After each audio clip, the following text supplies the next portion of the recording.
Hey, it's Professor Dave. Let's discuss position, velocity, and acceleration. He knows a lot about the science stuff. Professor Dave explains. In physics, we will often be asking questions like, where is an object? Which way is it moving? And how fast? To discuss the answers to these questions, we will frequently utilize the concepts of position, velocity, and acceleration. So before we go any further, let's define these terms. Position is simple. It's just where an object is in space. Usually this is discussed with some kind of reference point or axes in mind, and we might express the position of an object as being some distance from this reference point in meters. Velocity is the change in position over time. So if this object travels 5 meters in 5 seconds, it is traveling at a velocity of 1 meter per second. And acceleration is the change in velocity over time. So if this object starts at a standstill and over 5 seconds gradually speeds up to 5 meters per second, then it is accelerating at 1 meter per second, or 1 meter per second squared. So that's how we define position, velocity, and acceleration. Now let's discuss each of these in more depth. When we talk about position, we could discuss distance or we could discuss displacement. The difference here is that distance is a scalar, while displacement is a vector. Let's say you and your friend get dropped off by the school bus at this intersection, and your house is here. Your friend begins to walk down the street and up the driveway, like a normal person. But you find yourself so overcome with excitement to play video games that you decide to plow through the yard in a straight line to the door. Your friend has to walk 20 meters down the street and 7 meters up the driveway for a total of 27 meters. So, using the Pythagorean theorem, we find that you only had to walk about 21.2 meters, and you probably got there a little sooner. What we can say is that you walked different distances, which are represented by these scalar values, but you both had the same displacement because you ended up in the same spot at the front door. This vector, which follows the straight line path, is the displacement vector for both of you, and we can report your position with x and y coordinates like this, 20, 7. Or we could report the magnitude of the displacement vector, which will be equal to the shorter distance you traveled, and calculate the angle off the horizontal using trig functions if we desire, in order to report the direction of the vector. Next, let's look at velocity, which is the rate of change in position. Most people assume that the words speed and velocity are synonyms, and in everyday language they are.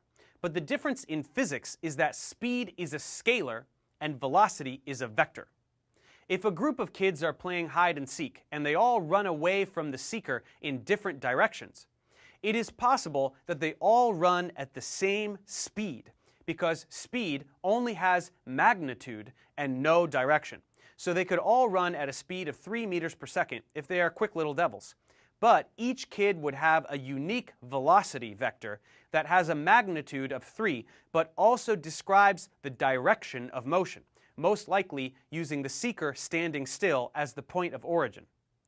Velocity vectors will be extremely important as we move forward with kinematics, where we will study the motion of objects. In general, average speed can be calculated by taking the distance traveled by an object and dividing by the time it took to do so. So if you walk 85 meters in 46 seconds, you are walking at an average speed of 1.85 meters per second. To find average velocity, you can do the same, but you would have to divide displacement by time. Lastly, we have acceleration, which is the rate of change in velocity. This is always a vector because acceleration must occur in a particular direction. If you are in a car that is standing still and you press on the gas, the car will begin to move forward with a fixed acceleration.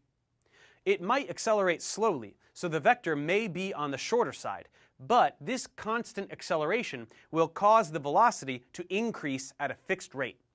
Let's say an additional meter per second every second. So over 5 seconds, it will reach a velocity of 5 meters per second. Let's say you see a skunk in the middle of the road. It's your most favorite animal, so you slam on the brakes. We can describe this as a deceleration, which is an acceleration in the negative direction. Since you are going from a moderate speed to a standstill in a very short amount of time, this vector will be quite long and pointing back towards the origin. Now we understand distance and displacement, speed and velocity, and acceleration, and we can categorize these as being either scalars or vectors. Before we finish, let's look at a moving object like this marble rolling to a stop and visualize all three of these vectors as the object moves.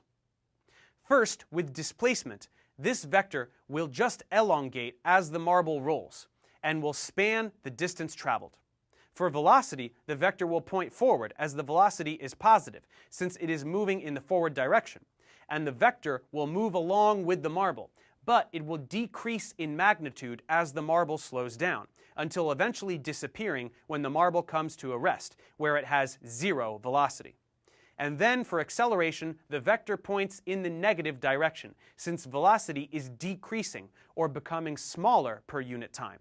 But it will be constant in magnitude, since this is a constant deceleration due to friction from the surface it's rolling on.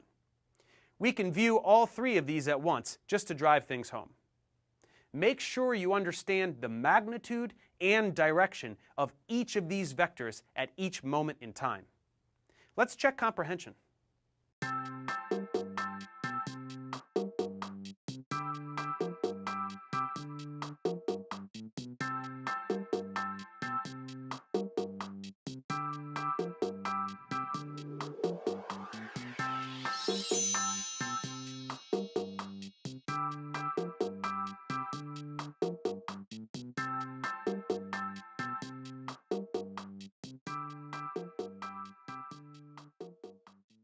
Thanks for watching, guys. Subscribe to my channel for more tutorials. Support me on Patreon so I can keep making content.